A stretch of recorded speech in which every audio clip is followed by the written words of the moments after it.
এটাই হচ্ছে সেই কূপ যেটাতে কথিত আছে যেটার থেকে কুয়াকাটা নামের উৎপত্তি আর কি, যেটা থেকে নামকরণ করা হয়েছে। সেই কূপ। আমি এখন আছি কুয়াকাটার ঐতিহ্যবাহী শ্রীমঙ্গল বৌদ্ধবিহারে। পিছনে দেখতেছেন আমার পিছনে, এইটা হচ্ছে বৌদ্ধ মন্দিরের বুদ্ধর একটা স্ট্যাচু আছে, অনেক বড় স্ট্যাচু। আর প্রার্থনা হয় আর কি।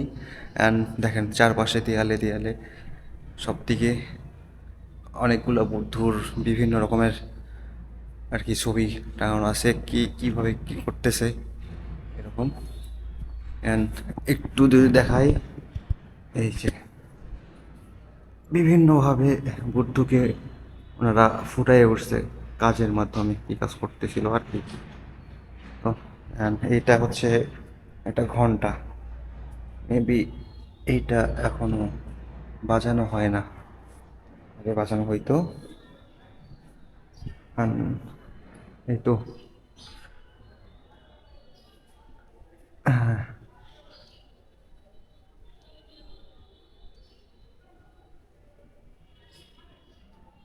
আসেন একটু মন্দিরের বাহিরেটা দেখি।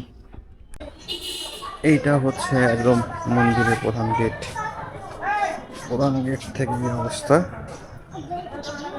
And এই তো এই পাশে একটা সিংহ আছে, and এই পাশে আর একটা সিংহ আছে, আর একটা, এটাও একটা বুদ্ধর মন্দির। এটাকে এক পাশে এক হাতে একটা পাখা নিয়ে আছে, আর একটা ওদের লাঠি। তো এই যে সম্পর্কে আমার ধারণা খুবই কম। এটা কি দেখে নেন, শিবারি। থাক, এই তো করে নিয়েন ভাই। এটাই হচ্ছে সেই কূপ যেটাতে কথিত আছে যেটার থেকে কুয়াকাটা নামের উৎপত্তি আর কি, যেটা থেকে নামকরণ করা হয়েছে। সেই কূপ এটা এভাবে করা আছে, সংরক্ষণ করে রাখছে। এর ভিতরে এখনো কি আছে, অনেকটা গভীর, পানি দেখা যাচ্ছে অবশ্য, আপনারা দেখতে পাচ্ছেন কিনা। দর্শনার্থী আছে, আসতেছে আর কি। তো দেখি সামনের দিকে যাই। এখান থেকে বের হলে এইটা হচ্ছে একদম মেইন প্রবেশদ্বার। অনেকগুলো সিঁড়ি বেয়ে আপনাকে ওপরের দিকে উঠতে হবে। এর আগে প্রথমে আমি যেটা দেখাইছিলাম ওইটা ছিল আর কি মেইন মন্দির, আর এটা হচ্ছে প্রবেশদ্বার। এখান থেকে প্রবেশ করে এখানে একটা মন্দির আছে, যে যদিও এটা এখন লক। আর এখানে একটা মূর্তি আছে, অ্যান্ড দেন এখানে একটা ড্রাগন মতো এরকম একটা কিছু আছে, আকাশে সূর্যের। হ্যাঁ, এটা। দেন এইখান থেকে যে মেইন মন্দিরটা, এই যে দেখতে পাচ্ছেন, এটা হচ্ছে মেইন মন্দির।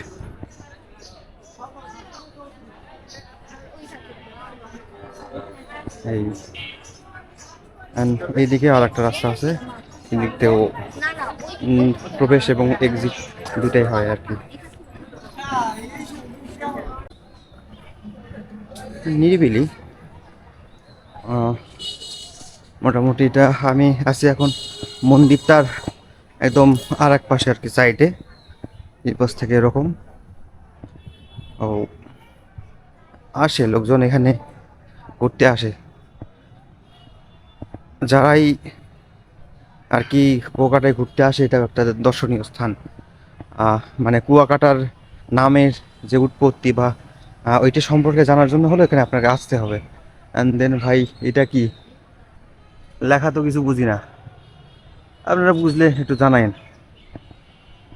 এটা হচ্ছে এইখানে আরো কিছু এই যে বুদ্ধর বিভিন্ন মূর্তি আছে। হ্যাঁ, এক একজন আর কি এখানে দান করছে, and তাদের নামগুলো লেখা আছে, কে কোনটা দান করছে সবগুলো। And হ্যাঁ, খুব সুন্দর করে আর কি ডেকোরেশন করে সাজায় রাখছে অনেকগুলো। আর এটা হচ্ছে একটা বট গাছ বলে, এই বট গাছই বলে। অনেক অনেক অনেক অনেকগুলা।